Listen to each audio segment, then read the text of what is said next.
Olá, Tiago Patrício Gouveia. O Tiago é neto do João Lacerda, mas não é porque é neto do João Lacerda que é o diretor do Museu do Caramulo. Não, é verdade. O Museu do Caramulo tem essa, ou a Fundação Abel e João de Lacerda, que dá suporte ao Museu do Caramulo, tem essa característica em que os corpos gerentes são eleitos em Assembleia Geral e, neste caso, pelos doadores, porque aqui cada doador tem direito a um voto. Bom, eu sei que o Tiago herdou do seu avô o gosto pelos automóveis e, portanto, é a pessoa indicada para nos fazer esta parte da visita ao Museu do Caramulo com esta surpreendente coleção, na medida em que nunca o seu tio-avô, Abel, imaginou, quando começou a coleção de arte, que este museu seria acrescentado com esta outra coleção. Às vezes arrisco dizer que o Museu do Caramulo é mais conhecido pela sua coleção automóvel do que pela coleção de arte. O que não é justo. O que não é nada justo. Mas quer dizer também que a coleção automóvel trouxe uma notoriedade que o ajudou a perdurar pelos tempos. Provavelmente, se não fosse a coleção automóvel, não teríamos tido tanto sucesso, não teríamos tido tantas visitas. E aqui também foi a capacidade do João Lacerda de reconhecer este interesse e de colecionar muito cedo que tornou isso possível. Porque muitos destes automóveis, se não fosse esse interesse do meu avô, teriam provavelmente sido destruídos, enviados para a sucata. O Tiago conviveu com o seu avô e, com certeza, consegue dar-nos uma ideia daquilo em que se traduzia, efetivamente, a paixão do seu avô por automóveis. Era quê? Era recuperá-los? Era encontrá-los? Era conduzi-los? Era o quê? Sim, eu acho que o principal dessa paixão era claramente conduzi-los. O prazer de andar com o carro numa estrada aberta e depois cada carro com as suas características, cada carro tem uma condução própria. Para dar um exemplo, estes carros que estamos aqui a ver atrás podem ser muito emocionantes a 30 km/h. Têm formas próprias de se conduzir e de se pilotar, mas também ele tinha um gosto enorme pela história dos automóveis, a história que estava por trás, no contexto histórico, contexto político dos seus proprietários, e pelo rigor da reconstrução. E isto demarcou de muitos outros colecionadores naquela época. Mas nós temos aqui um automóvel de 1905 com estofos de origem, com cor de origem. Nada como irmos a casos concretos, este, por exemplo. Este é um Peugeot de 1899.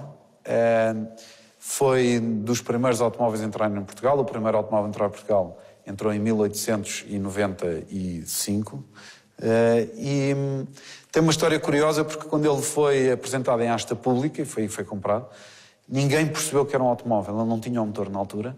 E como se pode também perceber e ver, tem muitas semelhanças com uma charrete. E assim também começou o mundo automóvel. Quem carroçava os automóveis era quem carroçava as charretes. Portanto, claro.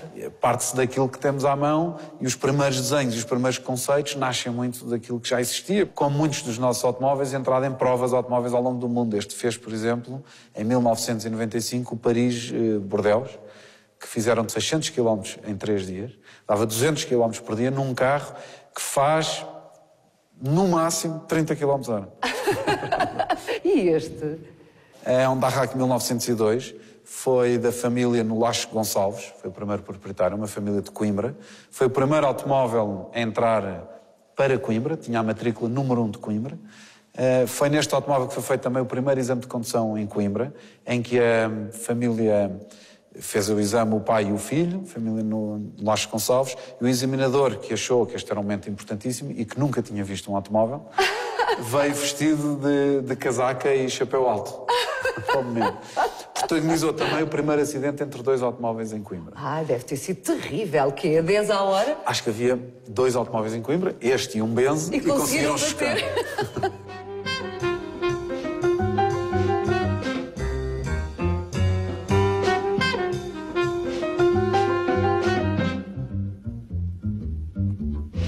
Tivemos aqui este fantástico exemplar, que foi um presente da Rainha Dona Amélia ao tesoureiro da corte.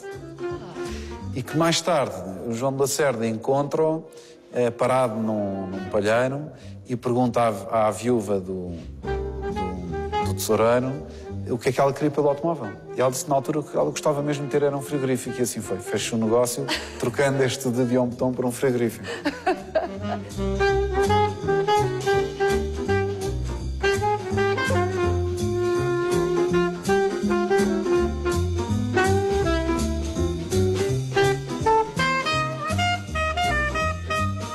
Aqui temos um Fiat de 1909 e um Benz de 1910. Benz antes da fusão com a Mercedes-Benz, portanto, ou com a Daimler. E neste Fiat, que pensa-se que será exemplar único no mundo. No mundo? No mundo. Tecnicamente, foi um carro inovador, por uma questão mecânica, que já tinha um monobloco, mas não vou cansar com estes detalhes.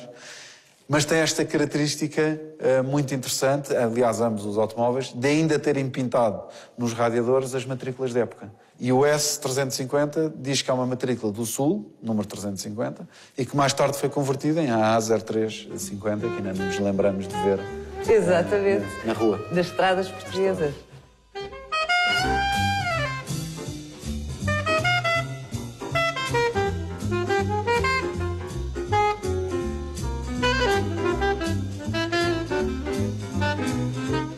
Aqui temos um automóvel que historicamente é muito importante para a indústria, um Ford T. É um Ford T de 1909, dos primeiros, mesmo do início da produção, e que tem uma história especialmente interessante porque veio para Portugal pela mão da família Meneres, à qual ainda pertence. A família que o importou continua a manter o automóvel e a andar com ele, o que é interessantíssimo.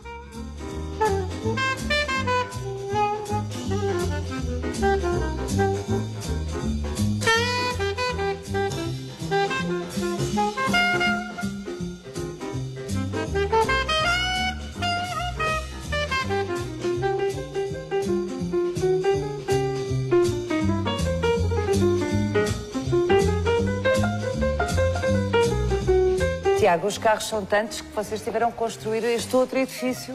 Exatamente. Em 1970 foi construído este edifício para abrigar o resto da coleção automóvel. Tem detalhes fantásticos, como estas varandas têm Umas cambotas de automóveis, umas peças de automóveis. Incrível, que bem pensado, tudo milimetricamente desenhado a pensar nesta coleção. Então o que é que nos destaca aqui? É o embaraço da escolha, não é? Exatamente. Mas talvez destacar aqui a nossa Bugatti 57C, que foi o último carro da Bugatti, o último modelo produzido, dos modelos mais produzidos, embora sempre em números, o que era modelo muito produzido para esta marca, são sempre números baixos. Produziram cerca de 630 Bugatti 57. E esta é muito especial porque apenas foram construídas 3 com esta característica, 2 descapotáveis e esta Bugatti Coupé, denominada pela marca Atalante, porque é uma carroceria fechada, 2 portas, 2 lugares, e que foi especialmente feita para o seu primeiro proprietário, mais longa à frente e mais longa atrás, que lhe deu este aspecto tão elegante. E o meu avô gostava tanto de andar no carro que participou em inúmeros eventos na Europa e fora da Europa, até chegou a ir a um rally da Louis Vuitton na China, mas na Europa ia a rolar com o carro para os eventos. Então houve um rally, por exemplo, na Suécia, por onde foi a rodar por estrada até a Suécia, fizeram 1000 km na Suécia e voltou por estrada para Portugal a rolar.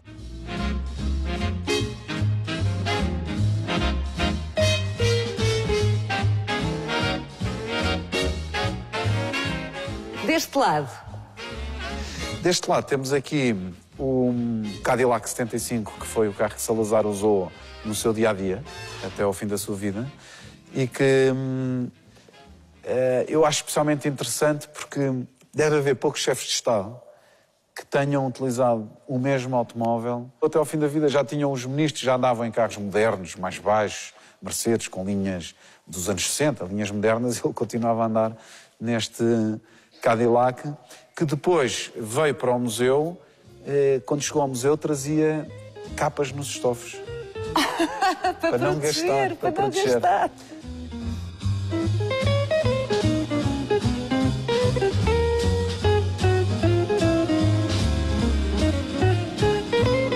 E aqui temos um Mercedes 770 grossa, que era um Mercedes feito principalmente para chefes de Estado. Não penso que não foram muito vendidos a particulares. Tem um ar imperial, tem um ar imponente, absolutamente imperial. E foi um carro que foi utilizado este modelo foi utilizado pelo Hirohito, pelo Franco, pelo Hitler também. Portanto, os grandes regimes Adequado, também, adequado. Utilizavam este automóvel e quando ele veio para Portugal... Com este ar ameaçador. A seguir ao atentado que o Salazar sofreu, a PIDE resolveu encomendar estes 2 blindados. Encomendou primeiro o Chrysler Imperial, que temos aqui à esquerda, e que de 37, e que Salazar ainda usou, e que depois mais tarde foi utilizado para a fuga da prisão de Caxias. E enquanto não chegava aqui o Mercedes 770 Grosser, que quando chegou e o Salazar o viu, recusou-se a andar no carro, porque achava o carro demasiado ostensivo e que poderia eventualmente até dar alguma ligação ao regime nazi, que ele não queria, e portanto nunca andou no carro. Eu acho que literalmente andou uma vez. De tal maneira que este carro foi muito pouco utilizado e veio para o museu, chegou cá com 6.000 km e deve ser provavelmente dos Mercedes Grosser, 770 Grosser, em estado mais original no mundo. Nós nunca restaurámos nada no carro, nunca abrimos o motor, até os pneus são de origem.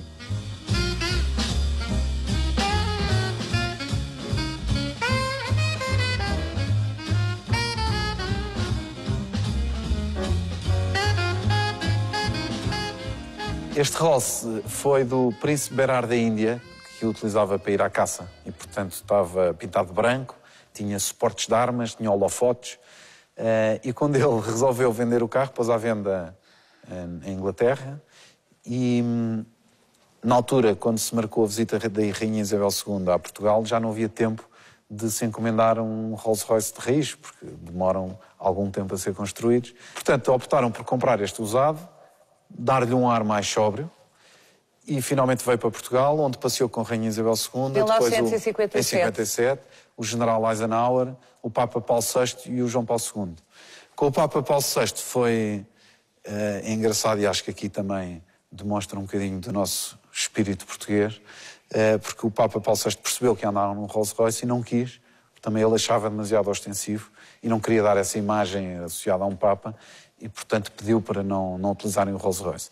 Como este era o carro ideal para fazer aquele passeio, por ser descapotável, por ser um carro de topo de gama, por ser silencioso e suave, o que é que nós nos lembrámos de fazer? Tirámos-lhe a insígnia... Nós não... Nós, portugueses.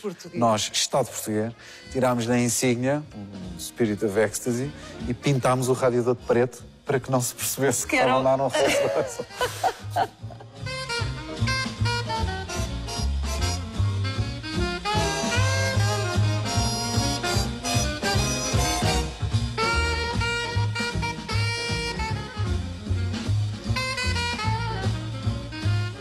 Este Lamborghini é espetacular. Eu não Este Lamborghini nasce de uma história muito engraçada também, porque diz, e a história não é oficial, mas reconhecida, que o senhor Lamborghini, que na altura construía tratores e máquinas agrícolas, era um cliente Ferrari. E o Enzo Ferrari, e muito bem, por isso é que ele conseguiu a projeção da marca que tem hoje em dia, só vendia automóveis a quem ele queria. Houve um dia que o Sr. Ferruccio Lamborghini teve a triste ideia de criticar o seu Ferrari ao Sr. Enzo Ferrari, o que ele nunca mais lhe perdoou e avisou logo que ele nunca mais lhe venderia um Ferrari e penso mesmo que lhe disse: tu és um camponês, por isso vai guiar os teus tratores e não me chateias. E o Sr. Ferruccio Lamborghini também não se ficou por aí e disse: então vais ver que eu vou fazer um automóvel que vai encostar os teus Ferraris todos à boxe. E começou a desenvolver a sua marca, Lamborghini, em automóveis, e este foi o 4º modelo produzido pela Lamborghini, já apurando um pouco a técnica. O carro torna-se de tal maneira eficiente que vem a obrigar a Ferrari a adotar esta configuração nos modelos seguintes que produzem. 1966. Bem, Tiago, eu ficava aqui horas a ouvir histórias, porque as conta muito bem, porque são muito entusiasmantes e surpreendentes e porque os carros, de facto, são belíssimos. Mas não temos tempo, não é? Mas mesmo assim, se calhar podemos ver mais um. Então qual é? Qual é que não prescinde de mostrar? Não prescinde de mostrar esta Bugatti 35B, que foi o equivalente a um Fórmula 1 dos anos 30, que foi o carro que deu toda a projeção à marca, foi este modelo, que é até hoje o modelo de competição com mais vitórias, porque foi utilizado pela fábrica e por privados para competir pelo mundo fora em vários tipos de competição, e que é dos modelos mais importantes nesta coleção. Na história automóvel. E na história automóvel em geral, e que nós muito nos orgulhamos de ter em Portugal, porque achamos que realmente também é daqueles, como dizia há pouco, que põe esta coleção ao nível das coleções internacionais e que nos deixam orgulhosos, enquanto portugueses, de termos tido em Portugal, por um piloto português, à época, a correr cá um automóvel destes. Gostava ainda de fazer mais um convite, e prometo que vamos ser rápidos. Tiago. Que é um pequeno passeio num dos nossos grandes automóveis. Isso eu vou querer, vou segui-lo, passo, que eu quero absolutamente. Isso tínhamos que arranjar tempo para isso. E aqui está ele. Tiago, é engraçadíssimo. Depois dos carrões que estivemos a ver, isto é um ovo. Este é um Iso Isetta, de 1954, que tem aqui uma característica muito especial. É que entramos para o carro pela frente. Bem, mas o Tiago tem que entrar primeiro, não é? Para passar para o volante, quer dizer, eu não me atrevo. Se insiste, vou eu primeiro. Mas ajudo, puxo? Sim, sentar primeiro. Não, eu controlo aqui com o volante, porque o volante está agarrado à porta. Ai, que giro.